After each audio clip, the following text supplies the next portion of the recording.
নগাঁও সৰ্বপল্লী ৰাধাকৃষ্ণন কনিষ্ঠ মহাবিদ্যালয়ত শৈক্ষিক সভা আৰু আশীৰ্বাদ জ্ঞাপন অনুষ্ঠান। অধ্যয়নৰ লগতে ধৈৰ্য, সততা আৰু একনিষ্ঠ সাধক হিচাপে আজিৰ ছাত্ৰ সমাজ আগবাঢ়ি যাব লাগিব। আজিৰ ছাত্ৰ কালি দেশৰ নাগৰিক, এই মন্তব্য কৰিছে নগাঁও মাৰ্কাজ একাডেমীৰ অধ্যক্ষ মুস্তাফা কামালে। আজি নগাঁও SRK কলেজত শিক্ষাবিদ প্ৰদীপ কুমাৰ বৰাৰ সভাপতিত্বত অনুষ্ঠিত হোৱা এক আড়ম্বৰপূৰ্ণ শৈক্ষিক সভাত 10মান শ্ৰেণীৰ শিক্ষাৰ্থীক আশীৰ্বাদ জনোৱা হয়। আগন্তুক ফেব্ৰুৱাৰী মাহত অনুষ্ঠিত হ'বলগীয়া মেট্ৰিক পৰীক্ষাৰ বাবে ল'বলগীয়া প্ৰস্তুতি সম্পৰ্কে সভাত উপস্থিত থকা নিতুমণি শইকীয়া, হবিবুৰ ৰহমান, হাদি হাজৰিকা, অতুল বৰা, জাকিৰ হুছেইন, সাংবাদিক দেৱজিৎ হাজৰিকা, প্ৰাঞ্জল শইকীয়া, বলবিন্দৰ সিং, কল্পনা বৰা আৰু নগাঁও মাৰ্কাজ একাডেমীৰ অধ্যক্ষ মুস্তাফা কামালে তত্ত্বগধুৰ ভাষণ প্ৰদান কৰে। SRK কলেজৰ অধ্যক্ষ জাকিৰ হুছেইন ভূঞাই আঁত ধৰা সভাত মহাবিদ্যালয়ৰ শিক্ষক শিক্ষয়িত্ৰী আৰু ছাত্ৰ ছাত্ৰীসকলে নিজৰ প্ৰস্তুতি আৰু প্ৰতিভা সম্পৰ্কে চমু ভাষণ আগবঢ়াই সকলোকে আপ্লুত কৰে। জানে এদিন মই ক্লাছ দিবলৈ গৈছোঁ, ছেকেণ্ড ইয়াৰ ক্লাছত মই সোমাইছিলোঁ।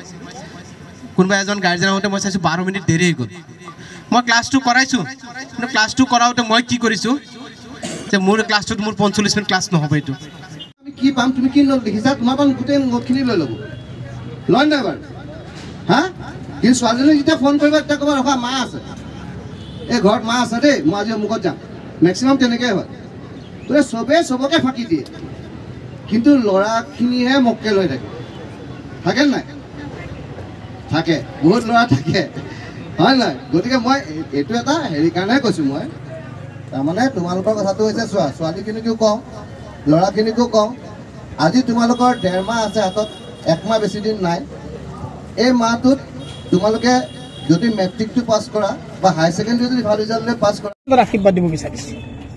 প্ৰথমতে আপোনালোকৰ চেনেলৰ মাধ্যমেদি জ্ঞাত কৰিব বিচাৰিছোঁ, আমাৰ কলেজখন 2010 চনত প্ৰতিষ্ঠিত হৈছিল আৰু প্ৰতি বছৰে হায়াৰ ছেকেণ্ডেৰীৰ আমাৰ 100% ৰিজাল্ট হৈ গৈ আছে। আজিলৈকে এজনো ফেইল কৰা নাই। ইয়াৰ পিছত আহিছে আমাৰ মেট্ৰিকৰ, যোৱা বছৰ আপোনাৰ প্ৰায় 75 মান দিলে, 5জন খালি অনুত্তীৰ্ণ আছিল, বাকীসকলে আপোনাৰ কম্পাৰ্টমেণ্টেল। এইবাৰ প্ৰায় আমাৰ 87 ষ্টুডেণ্টে পৰীক্ষাত অৱতীৰ্ণ হ'ব। আপুনি কি বুলি আশীৰ্বাদ দিব? আৰু মই এওঁলোকক মই আশীৰ্বাদ দিবলৈ এইটোৱে ওলাইছোঁ যে আমি যিখিনি পাঠদান দিছিলোঁ বা আমাৰ শিক্ষাগুৰুসকলে যিখিনি পাঠদান দিছে, আমি সঁচাকৈ এওঁলোকক অন্তৰৰ পৰা এওঁলোকক দিছোঁ। আৰু মোৰ বিশ্বাস আছে, মোৰ ছাত্ৰ ছাত্ৰীক আমি পঢ়া সময়খিনিত যিখিনি আমি পাঠদানৰ মাজেদি যিখিনি আশীৰ্বাদ দিছিলোঁ, মোৰ সম্পূৰ্ণভাৱে বিশ্বাস আছে এওঁলোকে এইবাৰ 100% ৰিজাল্ট কৰি সপোন পূৰণ হোৱাৰ পথত। আজিৰ সভাৰ ইয়াত উপস্থিত থকা বিশিষ্ট অতিথিবৃন্দকে ধৰি বিশেষকৈ আমাৰ অহাকালি যিসকল বিশিষ্ট বা সচেতন বা সমাজৰ একোজন মুৰব্বী নাগৰিক হিচাপে চিহ্নিত হোৱা ছাত্ৰ ছাত্ৰীসকল, আজি ইয়াৰ যি শৈক্ষিক সভাৰ লগত সংগতি ৰাখি 10ম শ্ৰেণীৰ যি বিদায় সভা, সেই সভাত আমি আহি সঁচাকৈ খুব ভাল লাগিছে। আমি নিজেই নথৈ আনন্দিত হৈছোঁ। এইখিনি এটা কথা প্ৰসংগ উল্লেখ কৰা ভাল যে এই বিদ্যালয়খনত মই নিজে ব্যক্তিগত হিচাপে 2016-17 চনমানতে মই নিজে ইয়াত জড়িত হৈছিলোঁ। কাৰণ এই বিদ্যালয়খনৰ এটাই ঐতিহ্য আছে যে বিদ্যাৰ অধিষ্ঠাত্ৰী সৰস্বতী দেৱী, ইয়াত যিটো সৰস্বতী পূজা হয়, সেই সৰস্বতী পূজাৰ অসমৰ ভিতৰতে প্ৰায় সৰ্বোচ্চ প্ৰতিমা হয় নেকি। আৰু মই সেই বাতৰি সংক্ৰান্তত আহি মই ইয়াৰ প্ৰিন্সিপাল দিদি মই জাকিৰ হুছেইনৰ লগত মোৰ এটা সহায়তাপূৰ্ণ সম্পৰ্ক গঢ়ি উঠিছিল, বৰ ভাল লাগিছিল। তাৰ পৰৱৰ্তী পৰ্যায়ত তেওঁ যিটো শিক্ষক দিৱস, তাৰ মতে বৰ সুন্দৰভাৱে বাহিৰত এতিয়া ৰভা খোলা দি বৰ সুন্দৰ অনুষ্ঠান হয়। তাৰ পৰৱৰ্তীখন বিভিন্ন সভা সমিতিত আহিছে, সঁচাকৈ ভাল লাগে। ইয়াত সকলো জাতি জনগোষ্ঠীৰ ছাত্ৰ ছাত্ৰী আছে, বিশেষকৈ যিটো আমাৰ সম্প্ৰীতি, যিটো সমন্বয় ইয়াত সদায় মই নিজে দেখি আহিছোঁ, সি সঁচাকৈ প্ৰশংসনীয়।